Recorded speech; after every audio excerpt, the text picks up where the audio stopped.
Eh bien bonjour à tous et bienvenue dans cette nouvelle vidéo. Je me présente, je m'appelle Elsa, je suis diététicienne diplômée à Nature House de Saintes et aujourd'hui je vous propose que l'on fasse des steaks végétaux faits maison parce que manger des légumineuses c'est super mais il faut un peu varier pour pas se lasser et éviter d'avoir l'impression de manger toujours la même chose. Vous êtes prêts? On va voir ce qu'il nous faut. Pour faire nos steaks végétaux aux lentilles et champignons, vous verrez, ils sont délicieux. Il va nous falloir 90 g de lentilles, 500 g de champignons, soit de Paris, soit brun, ça fonctionne très bien aussi. Nous allons également retrouver 2 œufs, 50 g de chèvre et quelques petites épices comme notamment l'oignon semoule, de l'ail semoule, mais également du poivre, des 4 épices, du sel bien sûr, du thym, de l'huile pour faire cuire un petit peu les champignons. Parce que bien que nous soyons en période d'amincissement, il faut savoir que l'huile est nécessaire à notre alimentation, donc à ne pas oublier. Et ensuite, tout simplement, en guise d'ustensile, nous allons avoir besoin d'une planche à découper avec un couteau, c'est quand même mieux pour découper les aliments, une casserole avec de l'eau et pour finir, une poêle pour faire cuire les champignons. Allez, on se retrouve tout de suite pour la suite de la vidéo. Et donc, pour commencer, nous allons avoir besoin de prendre nos 90 g de lentilles et les mettre dans l'eau qui va être frémissante. Et là, on va les laisser tranquilles, cuire. On ajoute le thym à mettre dedans. Alors, si vous en avez du frais, ça peut être sympa.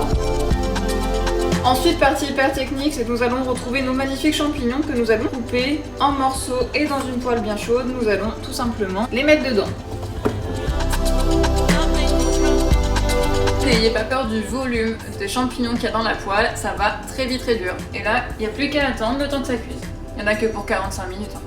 Non, je plaisante. Pendant ce temps, comme à chaque fois il est compliqué de trouver du temps pour faire du sport, et bien là c'est le moment parfait pour faire du gainage, du vélo d'appartement, faire du ménage avec de la musique. Allez, je vous laisse, on laisse ça tranquillement et on revient quand ce sera de nouveau intéressant. Ça fait un petit moment que nos champignons cuisent tranquillement, on doit être proche de la vingtaine de minutes. Nos champignons ont vraiment bien réduit. Donc ce que j'ai fait hors caméra, c'est que j'ai rajouté un petit peu d'huile. Et là on va pouvoir assaisonner, donc on va mettre un petit peu de sel.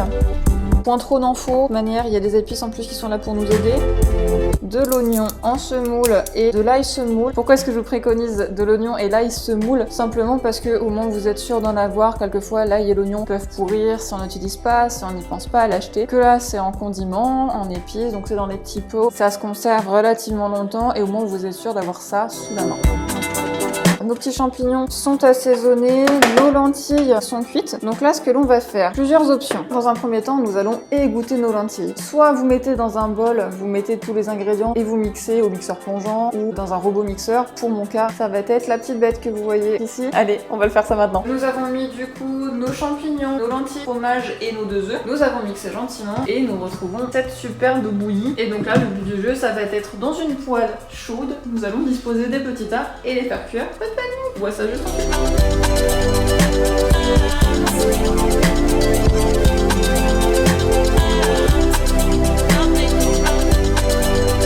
Et bien voilà, donc avec tous les ingrédients, nous avons réussi à faire 7 steaks végétaux. Du point de vue nutritionnel et du point de vue gustatif, je vous jure que c'est très rentable de les faire soi-même. En tout cas, c'est tout pour nous. J'espère que cette recette vous a plu. N'hésitez pas à mettre un petit j'aime et à nous dire les idées recettes que vous souhaitez que l'on fasse. Ça serait avec plaisir. En attendant, je vous dis à très bientôt. N'hésitez pas à nous rejoindre sur les réseaux sociaux, notamment sur Instagram où il y a de nombreuses idées recettes également. À bientôt. Salut!